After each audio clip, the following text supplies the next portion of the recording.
The College Scheduler is a new planning tool for students. UNM's College Scheduler can help you find the scheduled classes that best fit your needs. To build your schedule, you'll need a few things.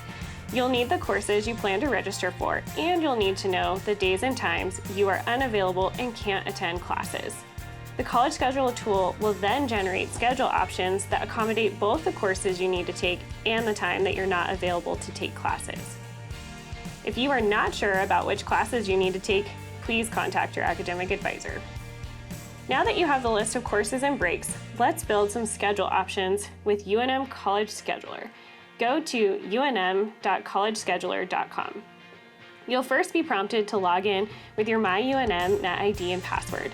You will select the term that you want to build a schedule for. So in this example, I'm going to select Fall 2021. Click Save and Continue. Next, you'll want to select the campus you are enrolled at and plan to take classes at. In this example, I am a student who attends UNM Albuquerque main campus, so I'm going to select Albuquerque, Maine. Then click on Save and Continue. Now you're at the College Scheduler dashboard. The top section indicates your preference of courses that you want to be considered to be a part of your schedule. In the yellow boxes, you'll find notifications about important things that will impact your ability to register for classes or important instructions. And lastly, the bottom part of the dashboard is where the courses and breaks will be listed. Note that if you close the notifications, you can restore them by clicking the refresh button. Begin building your schedule by putting in your breaks. Click on Add Break. Breaks are time that you're not available to take classes. So for example, I plan to work on Thursdays from 8 to 11. Once you've entered in all the details about your unavailability, you'll click Add Break to return back to the dashboard. On the dashboard, you can see the break that I just entered. If you have other times that you are unavailable, you can add them by clicking Add Break. So next, you will add the courses that you want to take. You'll add the courses that were recommended to you to take by your academic advisor by clicking Add Course.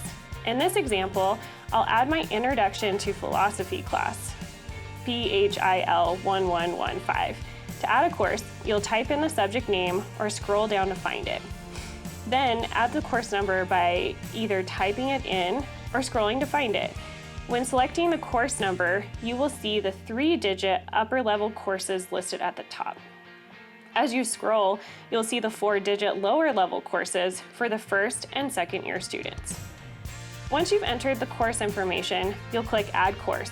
You can continue to add additional courses here. Click Done to get back to the dashboard when you've entered all of the courses that you plan to take. On the dashboard, you can now see all of the courses that you've added. Each course has some additional information. To know more about a particular class and the sections offered, you can click on the gear icon to review. I want to know about my philosophy class sections, so I'll click on the gear icon to review the section information. Under the Enable tab are the course sections available that meet my criteria.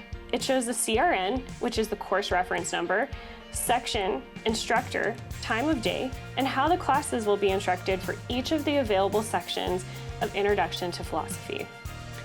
The Disable tab has course sections listed that don't fit the criteria that we gave in our preferences. Once you've reviewed this, you can click Save and Close to return to the dashboard. Since you've added your courses and breaks, it's time to generate some potential schedules. You can do this by clicking Generate Schedules. Based on the breaks and courses that were selected, there are 495 different schedules to choose from. The number of schedules will vary based on what courses and breaks you've entered. If you have too many different schedules, you'll be prompted to add a break or pad your classes. Padding means to add time between classes. To add time between classes, you can click on Advanced Options and add time to travel between classes. 5 to 10 minutes would be adequate time to get between classes at UNM. After you've added class padding, you click View Schedules to get back to the dashboard of class schedule options. Scheduling options can be shuffled into a random order to choose from by clicking Shuffle. If you choose not to shuffle, the first several schedules may look very similar because we offer many sections of those particular classes at the same time. So, clicking on Shuffle will help you see a greater variety of potential schedules. To see a thumbnail view of the schedule, you can hover over the spyglass. You can also compare the schedule options to each other by selecting a few and clicking on Compare. Comparing the schedules help you decide which option you might want. If you want to view the details of the class schedule, you'll click on View. This view will show you the details of this particular schedule: course reference number, section, subject, seats available, and more. If you review the details of this schedule, you will then record the course CRN information to use to register in LoboWeb. I like this schedule, so my next step will be to click the Registration Instructions button. You're almost finished registering for classes. Here, you will want to write down the CRN numbers that you will need to register for each course. Then you can click on LoboWeb and you'll be directed to the course registration page. From here, you will click on the registration portal and begin to search for the CRN numbers and register for your classes. If you experience any technical difficulties while using the College Scheduler application, please contact the IT service desk.